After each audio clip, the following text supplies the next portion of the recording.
Rick C. 137 raised a different Morty. First, Rick C. 137 is presented throughout the show as a man who abandoned his family for 20 years, returned suddenly, and built an adventuring partnership with a grandson he barely knew. The show frames their bond as developing organically across their shared experiences. The theory says that bond isn't new at all. It is the second version of something that already happened once and ended catastrophically. Two separate pieces of visual evidence embedded in the show itself force this reading.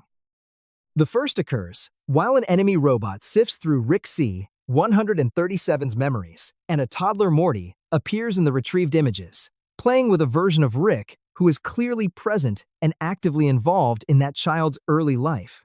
The second piece of evidence is a family photograph hanging on Bird Person's wall, showing Rick alongside that same toddler Morty. Neither image fits the established timeline in which Rick was absent for 20 years and the current Morty is only 14. Both images suggest a Rick who was physically present for a Morty's earliest years, raising a child he then lost through an event the show never depicts directly. The theory built around this evidence, first articulated by Redditor CrazyFlips, says Rick C. 137 came from a universe where he never abandoned his family. He raised his original Morty from infancy.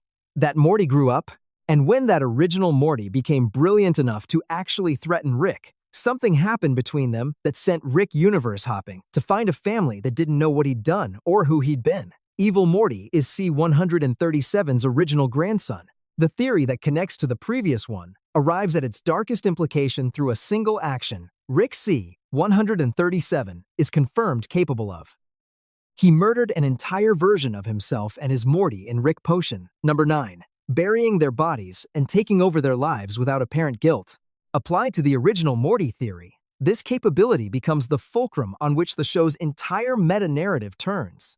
If Rick C-137 raised an original Morty from infancy, watched that Morty develop genuine genius, and then decided the universe was only big enough for one of them, the theory's conclusion is specific and supported. Rick tried to kill his original grandson. The original Morty survived.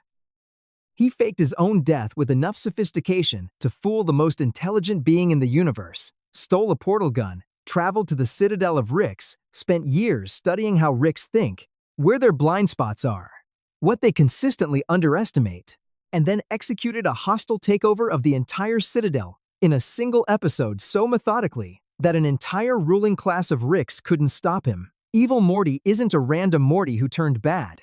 He is the Morty who had the most comprehensive education in Rick psychology available in any universe because he spent his entire childhood being raised by one, and the revenge he's building isn't against all Ricks. It's against the one specific Rick who taught him everything he knows and then tried to end him for knowing it. Beth is living in her own clone. In Season 3, Rick offers Beth a choice that the show frames as one of its most significant character moments. She can stay with her family, accepting the life she has, or she can let Rick clone her, send the clone home, and disappear into the universe to become whoever she actually wants to be. The show then cuts away before Beth announces her decision, leaving the answer genuinely ambiguous. By Season 4, Beth's behavior has shifted noticeably. She is more confident, more assertive, more willing to confront the people around her with uncomfortable truths, and considerably less anxious about whether she is living up to an externally imposed version of herself. The theory says this shift is the confirmation the show deliberately withheld. The Beth living with Jerry and the kids in the seasons following that choice is the clone. The real Beth is somewhere in the universe with a portal gun and no obligations, becoming the person she spent her entire adult life suppressing in favor of the version her family needed her to be. The show's visual confirmation arrives in a detail fans cataloged across multiple episodes. Clone Beth's relationship with Rick carries a slightly different register than the original Beth's did. Less complicated, less burdened by the specific history only a real daughter and father would share. Rick knows which Beth he's talking to. He has always known, and his willingness to offer the choice in the first place says everything about what he expected the real Beth to do when given the option. Morty has been replaced multiple times. The Morty the audience follows through any given episode of Rick and Morty is presented as the same continuous person experiencing an ongoing story. The theory says this assumption has been incorrect for most of the show's run. and the evidence for it is built into the show's own confirmed mechanics rather than inferred from subtext. Rick and Morty have canonically universe hopped and replaced dead versions of themselves at least twice in documented episodes. The show treats these replacements as significant, uncomfortable moments the first time and as established precedent the second. The theory extends this precedent to every adventure that ends in Morty's death or near death between episodes. A Rick, who has established willingness to replace himself and his Morty when the alternative is accepting permanent death, has a documented pattern that the show confirmed and then asked the audience to forget between episodes. The Morty who appears in Season 4 may not be the Morty who appeared in Season 1. He may be the 4th or 5th or 20th version of Morty, each one carrying the previous version's surface memories through whatever transfer mechanism Rick uses, but lacking whatever accumulated damage or growth the original Morty developed through experiences the replacement never actually lived through. The show's emotional beats, the moments that feel like genuine character development for Morty, become something more unsettling in this reading. Development that happened to a person who no longer exists, transferred to a replacement who is performing continuity he didn't earn. Jerry, from Jerry Bury, is the wrong Jerry. In the Season 2 episode, Morty Night Run, Rick and Morty drop Jerry off at a daycare facility called Jerry Bury, a dimension-specific holding center that exists specifically to manage Jerrys from across the multiverse while their families engage in adventures too dangerous for him to accompany them on. The facility contains dozens of Jerrys, all physically identical, all from different universes, all sharing the same fundamental personality architecture. At the episode's end, Rick and Morty return to collect Jerry and take him home. The theory, circulated widely across Rick and Morty fan communities, says they took home the wrong one. The evidence begins with Jerry's behavioral inconsistencies across seasons that the show attributes to character development, but that the theory reads as the behavioral profile of a slightly different person inhabiting the same role. Certain values shift. Certain relationship dynamics recalibrate in ways that Beth and the kids notice without naming directly. The theory's darkest extension involves what happened to the real Jerry.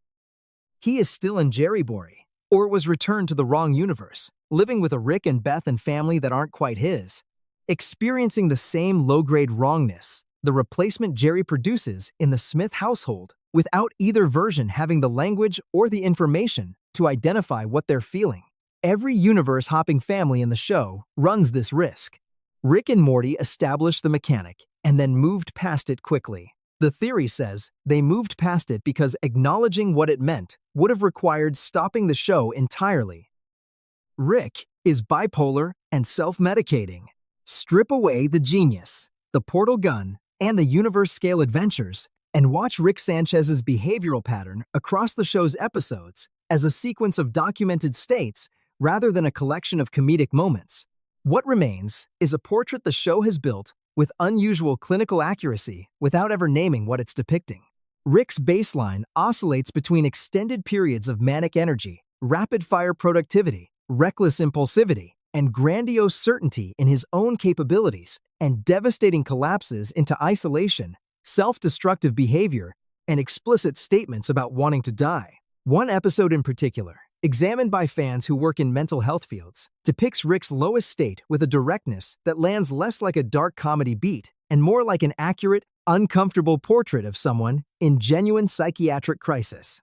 The flask that appears in Rick's hand across nearly every episode isn't a character quirk establishing him as the sci-fi drunk genius archetype. It is the visible evidence of a man using alcohol as the only available regulation tool for a mood disorder that nobody in his life has ever properly named or treated. Every manic invention spree, every reckless adventure undertaken with complete disregard for survivable consequences, every subsequent crash into isolation and open self-loathing maps cleanly onto the documented clinical presentation of untreated bipolar disorder layered with decades of unprocessed trauma. The show built one of television's most beloved characters directly on top of what reads, scene by scene, as an accurate portrait of a brilliant man in sustained psychiatric freefall that his own family has never once suggested he get real help for. Summer is more like Rick than Morty. The show's premise positions Morty as Rick's primary companion and intellectual heir, the grandson Rick chose for his adventures, the person whose specific brainwave frequency complements Rick's own in a way that makes them functionally inseparable in the field. Summer exists in the early seasons largely as peripheral family, the older sister, whose adventures are secondary to the main plot. The theory built around Summer's actual behavior across the show's run says the show had the wrong grandchild as the primary companion from the beginning, and eventually started confirming this without fully committing to it. Summer's improvisational intelligence in crisis situations exceeds Morty's consistently. Her emotional detachment, when required, comes more naturally and more completely than anything Morty can sustain. Her willingness to make ruthless decisions in high-stakes situations without the crippling guilt that derails Morty at critical moments tracks directly against Rick's own operational style. In the Season 3 episode where Summer accompanies Rick on a specifically dangerous mission, Rick tells her directly that she is more like him than Morty is, a line the show delivers and then doesn't fully develop. The theory says Rick's preference for Morty isn't based on capability, it's based on need. Morty needs Rick in a way that Summer doesn't, and Rick, who performs self-sufficiency as his primary identity while being constitutionally incapable of genuine solitude, chose the grandchild who would always come back rather than the one who might eventually realize she didn't have to. The Citadel's collapse was always Rick's plan. The Citadel of Ricks is the show's most elaborate piece of world-building, an entire civilization built by Ricks across the multiverse to provide infrastructure, community, and mutual protection for the universe's most dangerous beings. Rick C. 137 consistently and vocally rejects the Citadel, refuses membership, destroys its governance structures when given the opportunity, and expresses contempt for everything it represents. The show presents this rejection as consistent with Rick's general philosophy of radical individualism. The theory says the rejection is tactical rather than philosophical. Rick C. 137 is the smartest being in the universe. The Citadel, populated entirely by versions of himself, is the one institution whose members are capable of actually threatening him. His systematic destruction of its power structures, his refusal to allow it to stabilize under any form of governance, his decision to arm his original Morty with the skills that eventually brought the Citadel down from the inside, all of it reads as the deliberate, long-game dismantling of the only organization that could credibly oppose him. The theory's most disturbing version says evil Morty's takeover and subsequent destruction of the Citadel was not a threat Rick failed to anticipate. It was the outcome Rick engineered by raising a Morty capable of executing it, then creating the conditions that would motivate him to do so. Rick didn't lose the Citadel to his original grandson. He used him to demolish it and called the whole thing a tragedy. Rick knows he's in a cartoon. Rick Sanchez breaks the fourth wall with a frequency and specificity that exceeds every other character in the show, and that the show's own internal logic never adequately explains as something other than what it appears to be. He references episode structures directly. He comments on narrative conventions with a precision that goes well beyond ordinary self-awareness or meta-humor. He behaves in specific and documented moments like a man who understands he is being watched, written, and consumed as entertainment while everyone around him continues operating as though their reality is simply real. The theory built around this accumulated evidence says Rick has genuinely arrived at the correct conclusion about his own nature, and that this knowledge, more than the alcoholism, more than the family trauma, more than any specific loss the show has documented, is the actual engine of his nihilism. A man who knows that nothing he does carries permanent consequence, that any devastating loss can be narratively reversed, that his own death holds no true finality because the show continues regardless, exists in a uniquely horrible philosophical position, not alive in any meaningful sense, because nothing he experiences has lasting weight, not dead, because he continues existing in the next episode. Rick's famous nihilism, the show's defining philosophical posture, may not be a personality trait or a coping mechanism layered onto genius-level intelligence. It may be the only rational response available to someone who has correctly identified that he is inside a story and that the story was never going to let him actually lose anything permanently enough to matter. Morty and Rick are one split mind. The show's premise, a genius grandfather and his average grandson traveling through the universe together, maps onto a psychological framework the theory applies with uncomfortable precision. Rick represents pure cognition.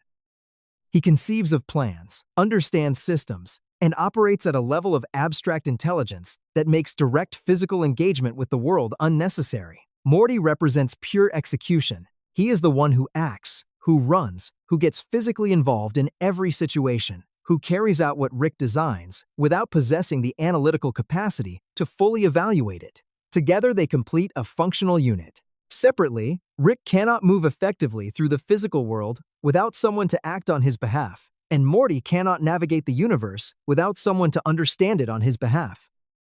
The theory draws on a specific psychological model, the bicameral mind hypothesis, which proposed that human cognition was once split between a commanding portion and an executing portion operating in tandem.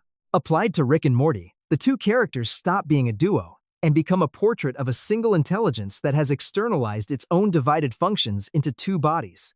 Rick's insistence on Morty specifically, his inability to function at the same level with literally any other companion, is not emotional attachment to his grandson. It is a mind that cannot perform its own function without the half of itself it separated into another person. And the reason the show can never let them permanently separate is the same reason a person cannot simply choose to operate without one hemisphere of their brain. The show is one character. The premise was always the portrait. Beth's horse surgery obsession has a dark origin. Beth Smith is a horse surgeon. The show establishes this career detail early and returns to it periodically as both a source of comedy and a marker of Beth's professional identity. She is skilled, she is serious about her work, and she defends it with a ferocity that consistently exceeds what the situation requires. The theory, built around Beth's career choice, goes back to the childhood the show reveals in fragments. Beth grew up with a father who was intermittently present and eventually absent for 20 years. And during the years Rick was present, the show implies Beth was exposed to his adventures, his technology, and his way of engaging with the universe at an age when that exposure would have shaped her developing sense of what was possible and what was worth pursuing. The theory says Beth became a horse surgeon specifically because it was the most legitimate, most socially acceptable path she could find towards something Rick had always demonstrated was the real measure of worth: the ability to repair what's broken, the ability to reach inside something living and fix the damage before it becomes irreversible. Rick fixes things. Rick saves things. Rick builds solutions to problems that would destroy anyone without his capabilities. Beth, denied his presence and his direct guidance, built a career around the closest civilian approximation of his actual skill set that her world made available to her. She didn't become a horse surgeon because she loves horses. She became one because she spent her childhood watching her father perform miracles and spent her adulthood trying to perform smaller versions of the same thing with the tools she was actually given. The show resets because Rick allows it. Rick and Morty operates on a logic of consequence that the show treats as a format decision rather than an in-universe fact. Catastrophic events reset. Deaths are reversed. Relationships return to their baseline state after episodes that should have permanently altered them. The audience accepts this as cartoon logic, the necessary mechanics of a serialized comedy that needs its characters available for the next episode. The theory refuses the format explanation and asks the in-universe question directly. In a world where the most powerful being is a man who has mastered time, space, and dimensional mechanics, who has demonstrated the ability to reverse deaths, rewrite timelines, and alter the fundamental structure of reality, who benefits most from a universe that consistently resets to a recognizable baseline after each catastrophe? Rick does. A universe that resets is a universe where Rick's mistakes don't accumulate past a manageable level, where Beth doesn't permanently leave, where Morty doesn't permanently break, where the family, which is the only thing the show has consistently established Rick cannot actually function without, remains available and intact regardless of what any given episode does to them. The theory says the show's reset logic isn't a format choice the writers made. It's a system Rick built and maintains, the one piece of infrastructure he constructed entirely for himself, ensuring that no matter how badly any given adventure goes, he wakes up the next morning with his family still there. It is the most human thing the most powerful being in the universe ever quietly did for himself. The real Rick died before the show started. Rick C-137 is the designation both Rick and the show use to identify the specific Rick the audience follows as the protagonist. The designation implies origin point, the universe of primary residence, the home dimension from which this particular Rick began. But a theory built around the show's confirmed mechanics of universe hopping and self-replacement raises a question the show's own designation system cannot answer. How do we know the Rick currently living with the Smith family is actually from Dimension C-137? Rick has confirmed willingness to replace himself when the alternative is accepting permanent death. He has documented capability to enter any universe, eliminate whoever is there, and assume their life with complete operational smoothness. The theory proposes that Rick C-137 died at some point before the show's first episode, possibly through an adventure that went wrong in a way even his genius couldn't reverse, and that the Rick the audience has been following since the pilot is a replacement who arrived in C-137, assumed the designation, and built a life on top of whatever the original Rick left behind. The Beth in the show is not his Beth. The Morty is not his Morty. The family he is so constitutionally incapable of leaving is not actually his family. And his behavior, across the entire show, his volatility, his self-destruction, his inability to fully commit to the family, even when he clearly wants to, maps onto a man who knows, on some level he won't examine directly, that the thing he is trying to protect was never actually his to begin with.